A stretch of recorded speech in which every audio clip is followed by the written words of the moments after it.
Meus irmãos amados, vamos abrir a Bíblia em Filemão. É vizinho de Tito e de Hebreus. Não há divisão por capítulos, apenas por versículos. É um pequeno livro do Novo Testamento, uma carta curta, mas muito profunda e abençoadora. Filemão, e eu quero convidar os irmãos que permaneçam como a gente sempre faz, com a Bíblia aberta, para que a gente possa juntos extrairmos a instrução bendita da palavra de Deus ao nosso coração. Então, na carta do apóstolo Paulo a Filemão,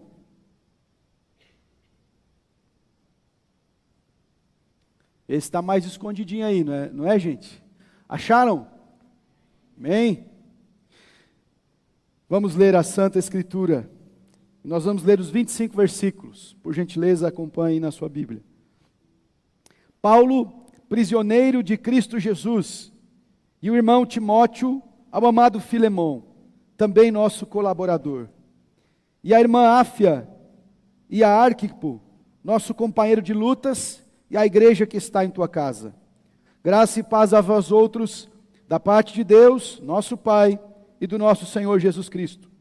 Dou graças ao meu Deus, lembrando-me sempre de ti nas minhas orações, estando ciente do teu amor e da fé que tens para com o Senhor Jesus e todos os santos, para que a comunhão da tua fé se torne eficiente no pleno conhecimento de todo o bem que há em nós, para com Cristo.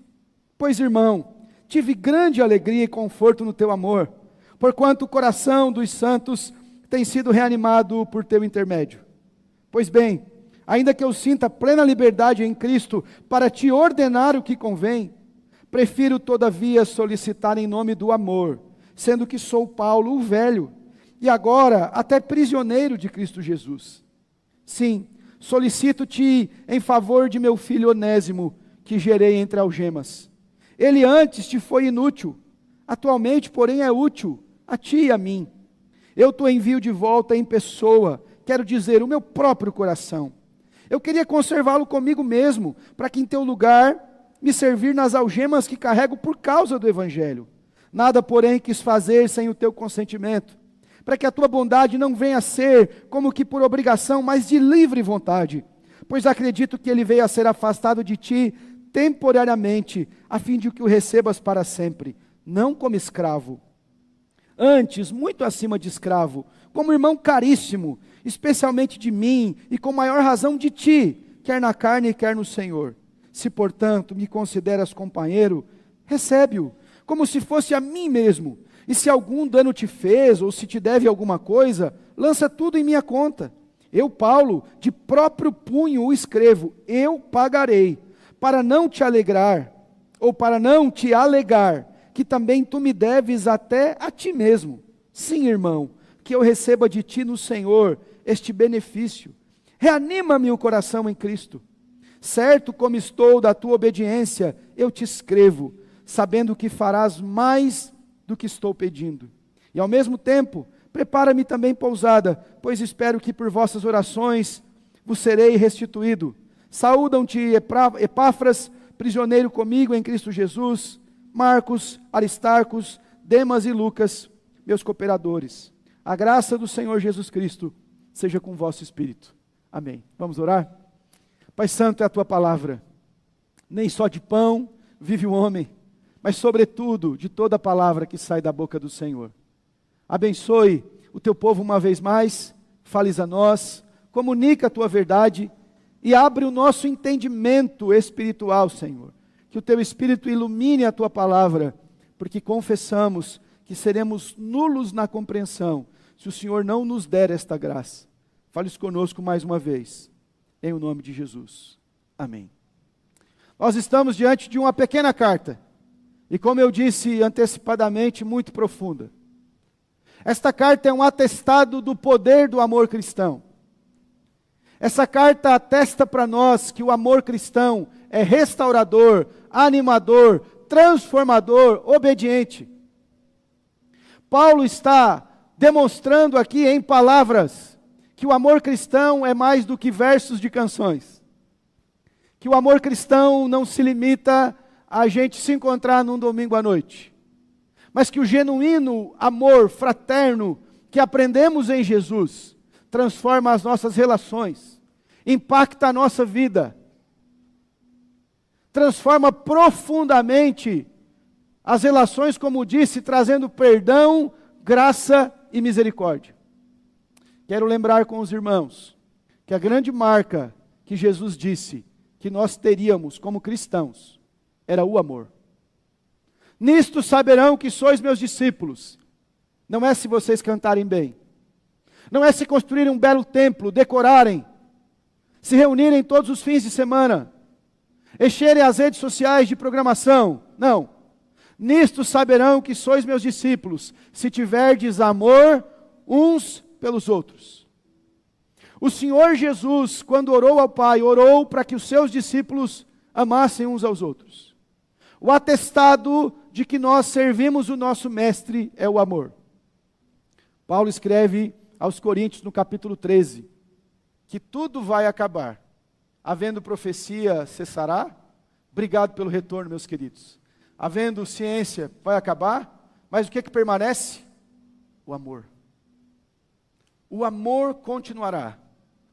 O amor eficazmente, o amor de Jesus é a marca da igreja. Pensemos juntos. Uma outra evidência que nós estamos caminhando para o fim dos tempos é que o amor está se esfriando. O ódio permeia as relações.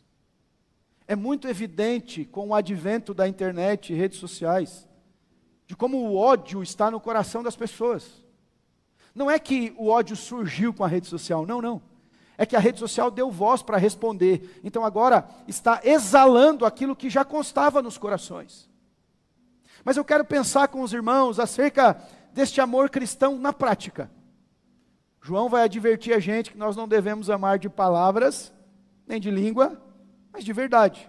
Pode passar, Gabi, por favor. E quero lembrar algumas coisas, irmãos. Olha o que Jesus disse, a gente consegue ler? Novo, que vos ameis uns aos outros, assim como eu vos amei. Vamos juntos, irmãos. Que também vos ameis uns aos outros. Nisto conhecerão todos que sois meus discípulos, se tiverdes amor uns pelos outros. Então, este deveria ser um dos pontos mais importantes da nossa vida de oração. Senhor, nos ensina a amar. Senhor, ensina a nossa igreja a ter amor genuíno. Ensina-me como cristão, antes da performance religiosa e de qualquer outra coisa que eu venha a aprender como cristão no nosso tempo, é amar. Porque não adianta eu aprender qualquer outra coisa se eu não tiver amor. Nisto saberão que sois os meus discípulos. Mais um slide aqui para a gente lembrar 2 textos bíblicos antes de percebermos a profundidade deste amor prático na carta de Filemão. Olha o que diz 1 João capítulo 4, versículo 8.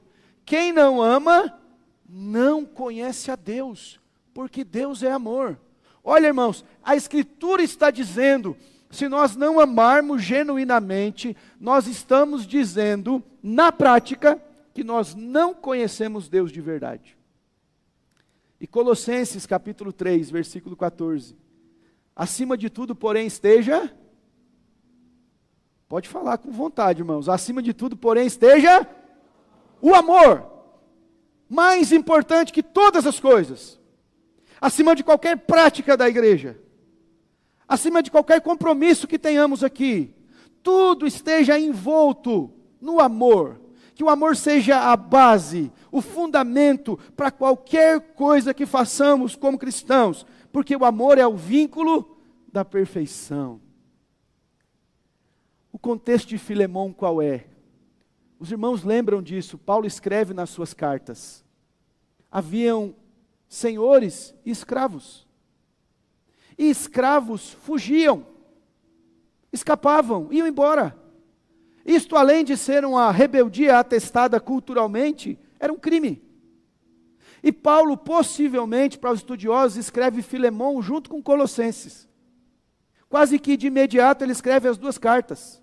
Há quem sugira que a carta foi inclusive enviada junto. E na providência de Deus, um escravo fugitivo de um irmão muito conhecido da igreja, chamado Filemão. Um escravo fugitivo Onésimo, pela providência, se depara com Paulo. Paulo prega-lhe o evangelho, e aquele irmão se converte. E ao converter-se a Cristo, ele agora precisa regressar de onde fugiu. Mas veja quanta coisa está envolvida. Há um contexto ali de um senhor que fora abandonado. Possivelmente Onésimo, pela carta nós entendemos que ele foi inútil, isto é, gerou males para Filemão. Deve ter causado problemas, fora um trabalhador rebelde. Ele foge, ele traz problema, mas agora o evangelho transforma. Acabou meu retorno aqui, meus queridos, novamente. Mas agora o evangelho traz impacto para a vida daquele homem, e Paulo diz, ele vai voltar. Mas Filemão, em nome do amor eu quero que você receba esse irmão. Mas agora tudo mudou, Filemão, porque ele não volta mais como escravo, ele volta como teu irmão em Cristo. Ele te causou males, mas o poder do amor cristão, você o perdoará, e o que foi inútil agora será útil para você. Ah, Filemão, eu podia dizer para você que você me deve até a própria vida, mas como eu sei que você é crente em Jesus, eu vou apelar para o amor cristão. Perdoa esse irmão, o recebe em Cristo, e louve o nome do Senhor, e demonstre com o exemplo da vida, que o amor, Filemão, não está em canções de domingo à noite, o amor está na vida e na prática.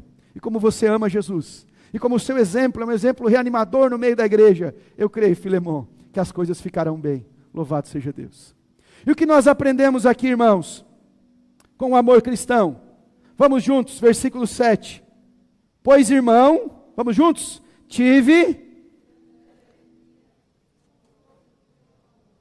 Só um pouquinho, irmãos. Parece que só esse lado aqui está lendo. Está todo mundo com a Bíblia aí, irmãos? Vamos juntos? Vamos lá? Pois... e conforto no teu amor, porquanto o coração dos santos tem sido reanimado por teu intermédio. Agora no versículo 20, não precisa ler, mas acompanhe comigo. No finalzinho do versículo 20 ele diz, reanima-me o coração em Cristo. E a primeira grande verdade que nós aprendemos aqui, que o amor cristão é reanimador. O amor cristão é encorajador. Quando as coisas perdem o sentido, quando a gente não tem solução ou saída, quando a nossa vida não faz mais sentido, ao nos encontrarmos com Jesus e uma comunidade que genuinamente o ama, neste amor de Cristo, há para nós encorajamento, há para nós graça, para a gente avançar. O mundo, irmãos, é desencorajador, o desânimo bate a porta.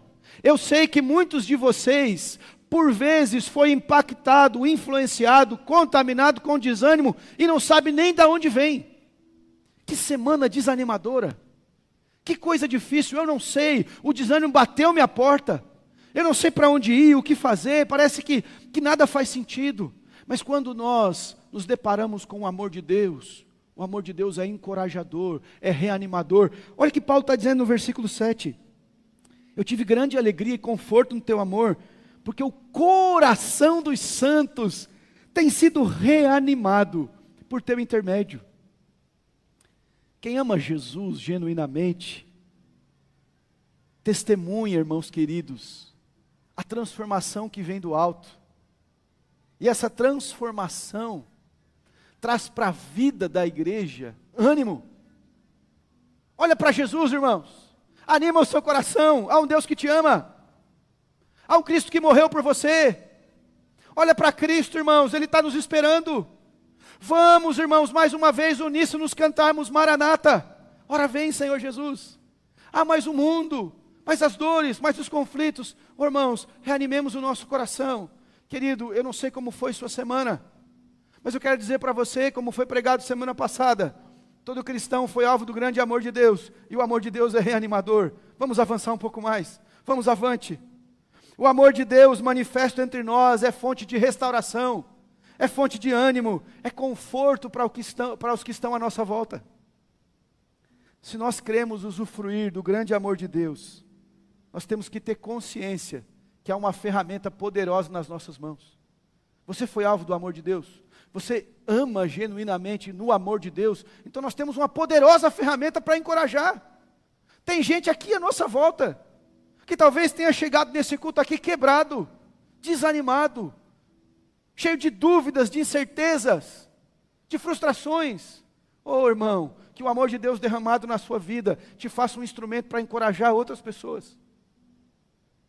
Desanimadores no meio do caminho nós vamos encontrar muitos, mas aqueles que amam Jesus são fonte de ânimo. Um ambiente onde paira o amor de Deus. Eu vou e os irmãos repetem. Um ambiente onde paira o amor de Deus é um lugar de restauração, de fonte de ânimo e encorajamento para a caminhada da fé. Se há amor de Deus em nós, Paulo diz, não precisa repetir isso não. Paulo diz, se há amor de Deus em nós, Filemão, que bênção. Pelo teu exemplo, o coração das pessoas é reanimado. Você já se deparou com alguém que foi uma fonte de encorajamento para a sua vida? Eu já contei isso aqui inúmeras vezes, irmãos. Nessas visitas pastorais, você às vezes vai consolar alguém e sai de lá consolado e confrontado ainda. Porque você vai achar que vai consolar o irmão que está com um problema, e aquele irmão te encoraja a fé, e aquele irmão mostra que tem mais fé que você, que tem mais confiança na providência, no cuidado de Deus. Você foi lá para levar, e na verdade você é que trouxe encorajamento. Quantas pessoas que eu orei no leito de enfermidade, que disseram, pastor, eu creio no cuidado de Deus, a minha vida é do Senhor. E eu saí de lá encorajado, fonte de ânimo. A gente se depara com alguém cheio de Deus, que exala o bom perfume de Cristo e que encoraja a nossa alma. Se há amor de Deus em nós, nossa igreja é uma igreja encorajadora dos santos, reanimadora.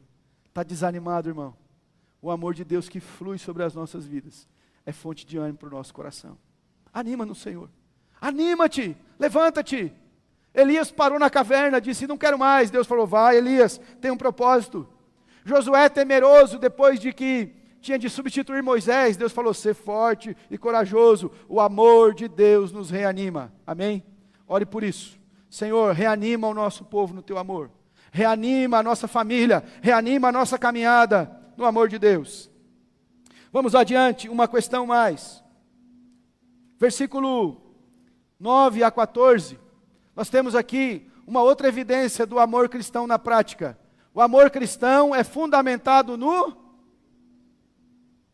Estão comigo aí, irmãos? O amor cristão é fundamentado no perdão, irmãos. Sem perdão, olha só, se não há perdão genuíno, não há amor de Deus.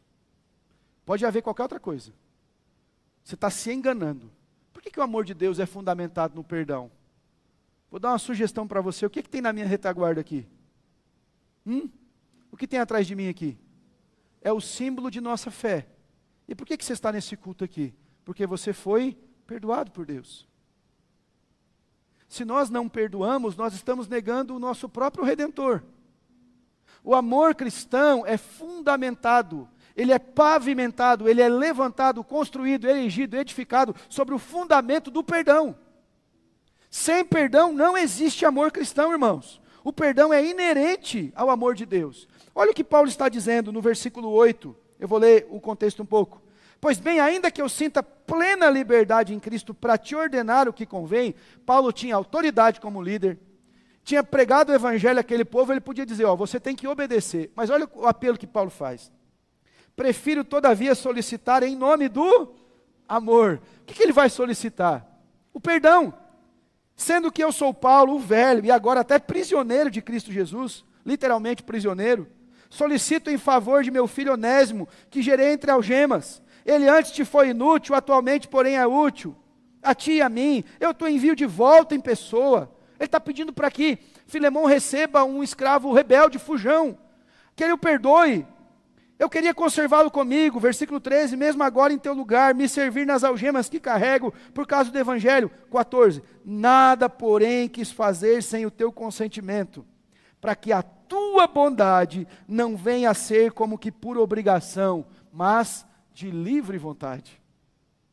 Perdoe, Filemão, receba, em nome do amor. A maior motivação para o perdão, irmãos, é sempre o amor. Por que Jesus nos ensinou no Pai Nosso a perdoar? Olha só, como a gente ora. perdoa as nossas dívidas ou as nossas ofensas, assim como nós temos perdoado a quem nos tem ofendido. Olha só, perdoa, Senhor.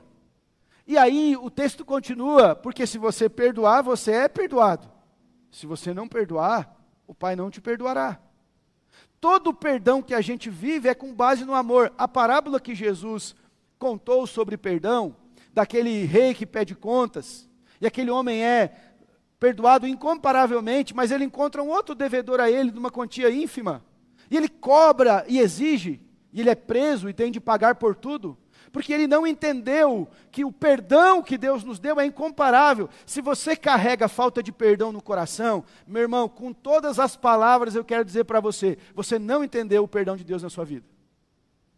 Você era alvo do inferno, era para eu e você estar queimando eternamente longe de Deus. Nós não merecíamos uma centelha de misericórdia, porque a nossa vida transpirava rebeldia, desobediência. Mas um dia Deus nos amou, sendo nós ainda... Então não é que Ele te amou porque você veio à igreja, Ele apareceu na igreja, agora Jesus, morreu por Ele. Não, não, nos amou sendo nós ainda pecadores. E enviou o Filho dEle, que nós celebramos aqui, morte, ressurreição na Páscoa. O Senhor da vida foi humilhado, ultrajado, bateram na face, cuspiram, arrancaram suas vestes, colocaram uma coroa de espinhos, por mim e por você. E nós estamos lá assim, bicudinho, não vou perdoar. Não entendeu o perdão de Deus. Porque você teve uma dívida impagável, porque a dívida que Deus nos perdoou, não é uma dívida entre pessoas. É uma dívida entre um Deus santo e um pecador rebelde. E um pecador rebelde não pode pagar com a nossa moeda. Não é distribuindo cestas básicas, não é vivendo uma vida legalista que você vai pagar a dívida, não, irmão. Deus só aceita uma moeda, e essa moeda é sangue inocente. E deixa eu dar uma notícia para vocês, nenhum de nós aqui tem sangue inocente. Nascemos em pecado, somos pecadores. Agora Jesus morreu para que Deus recebesse a paga pelos nossos pecados, e nós fomos perdoados. Então, nessa conclusão simples e lógica, faz sentido eu não perdoar a ofensa de alguém? Se Deus perdoou uma ofensa espiritual que eu tinha a Ele? É fácil, pastor? É claro que não, irmãos. Nosso coração é maculado pelo pecado. Não é fácil, mas é necessário, é mandamento. Alguém já escreveu que não perdoar é tomar veneno esperando que o outro morra. Nós precisamos refletir sobre isso. Paulo está solicitando, dizendo, em nome do amor cristão você perdoa. Deus nos perdoa porque nos ama. Nós perdoamos por amar a Deus e o nosso semelhante. Perdoar, irmãos, é livrar-se de um fardo pesado, está escrito ali, que Jesus nunca mandou que nós carregássemos. Tem gente se arrastando na vida espiritual, porque está carregando uma mochila cheia de amargura, de ressentimento, de dores que Deus nunca falou para ele carregar. Ele diz, ai que caminhada pesada, ai que trajeto difícil. Lança fora hoje isso aos pés da cruz. Irmãos, o diabo não quer que você lance fora essa amargura que entrou na sua alma. Lance fora aos pés da cruz em nome de Jesus. Coloque essa pessoa diante de Deus e perdoa. Pastor, me fez muito mal. Oh, irmãos, eu sei disso. Mas coloque na conta de Deus. Saiba disso. Coloque aos pés do Senhor. A Bíblia diz que a vingança não pertence a nós, mas ao Senhor. Quem te causou males, irmãos, seja perdoado em nome de Jesus e avance. Avance.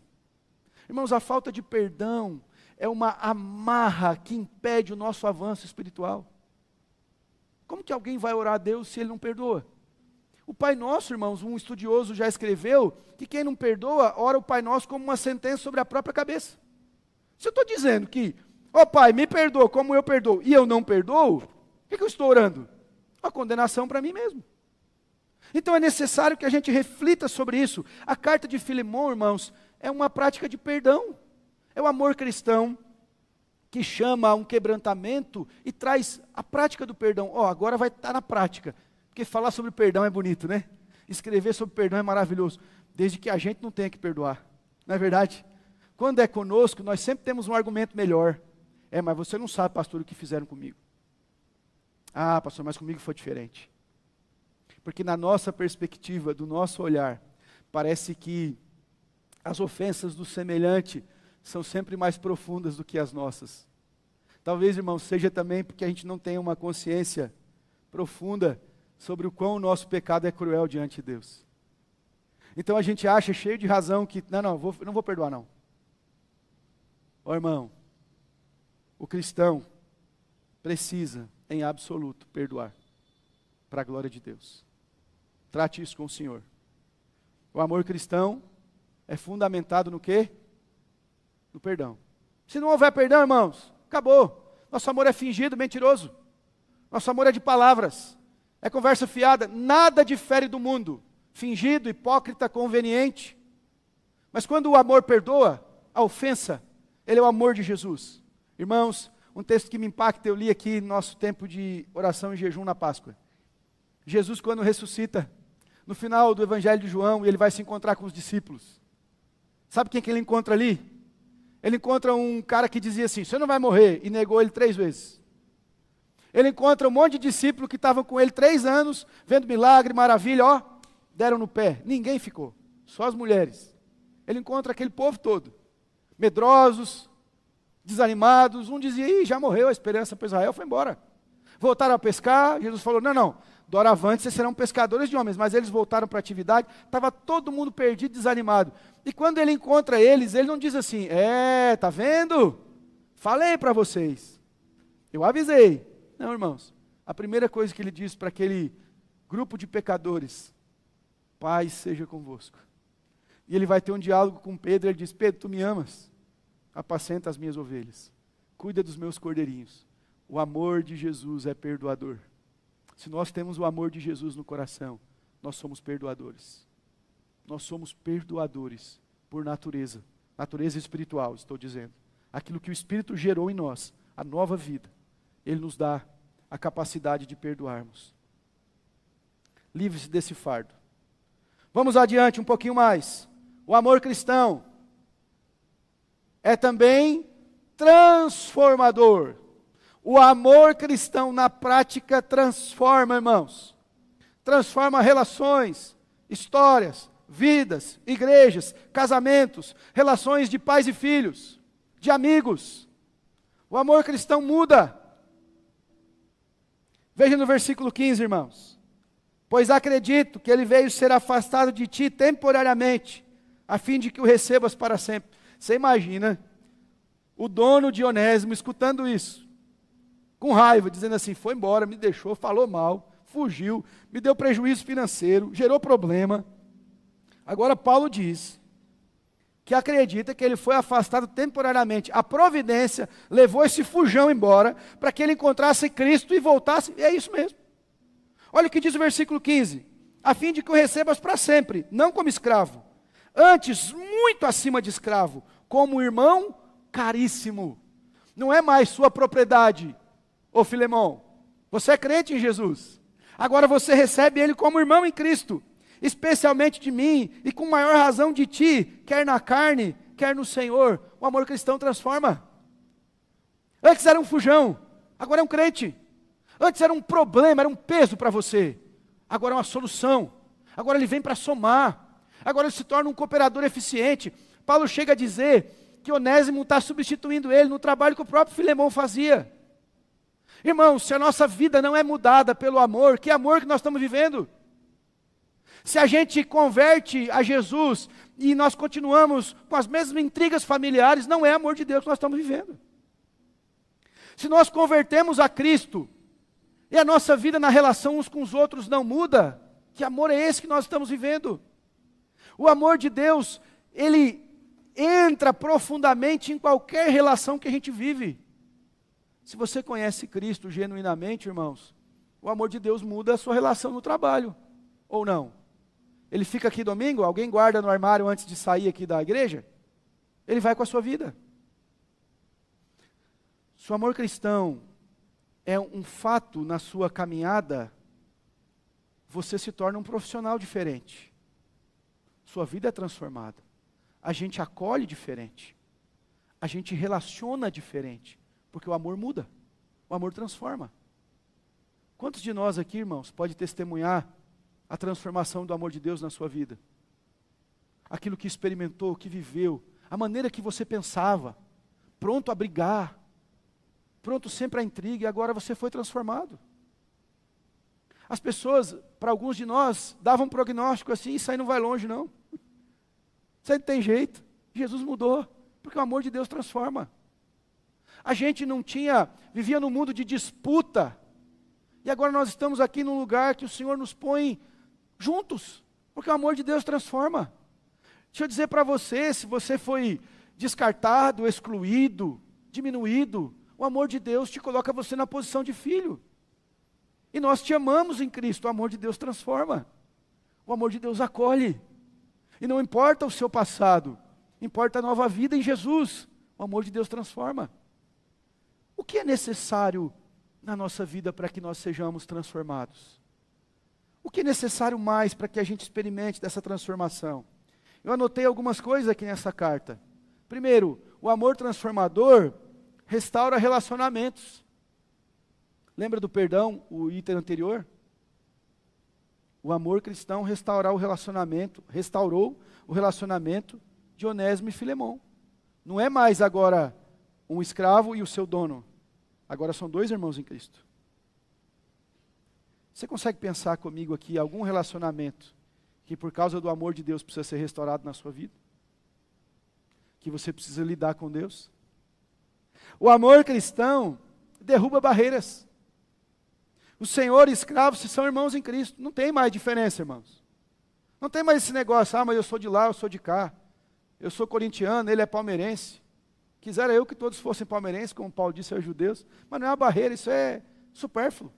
Não é porque você veio de classe social diferente, não é porque você veio de lugar... Não, irmãos, somos irmãos. Em Cristo. Amém? Não ficaram chateados com o Palmeiras, não. Né? Somos irmãos em Cristo. As barreiras caem, irmãos. Que é isso? A gente tem que ficar com esse negócio de levantar coisinhas, senões. Somos irmãos e caiu. O véu que separava, já não separa mais. E por último, irmãos, de servo inútil a muito útil. Olha o versículo 11. Antes te foi inútil. Penso eu, Filemão lendo, falando assim, verdade, Paulo. Ih, rapaz, problema que deu, hein? Atualmente, porém, é útil a ti e a mim. Irmãos, que lindo isso. O amor de Deus que transforma, traz utilidade para a nossa vida. A gente não tinha razão, não tinha sentido, não prestava para nada, e Deus pega esse vaso de barro quebrado, inútil, e torna um instrumento precioso nas suas mãos. E traz utilidade, traz sentido para nós, traz eficiência, traz serviço para a gente. O amor de Deus transforma. 1 de Pedro 4,8. Está bem pequenininho ali, irmãos. Eu vou e os irmãos repetem. Sobretudo, amem-se sinceramente, uns aos outros, porque o amor perdoa muitíssimos pecados. Tem gente que entende esse texto errado. O amor de Deus, ou o amor cobre uma multidão de pecados. Ele não está dizendo que os pecados devem ser encobertos em nome do amor. O que ele está dizendo é que pecados confessados diante do amor de Deus são perdoados. A vida pregressa de Onésimo é perdoada, porque agora ele é um crente em Jesus.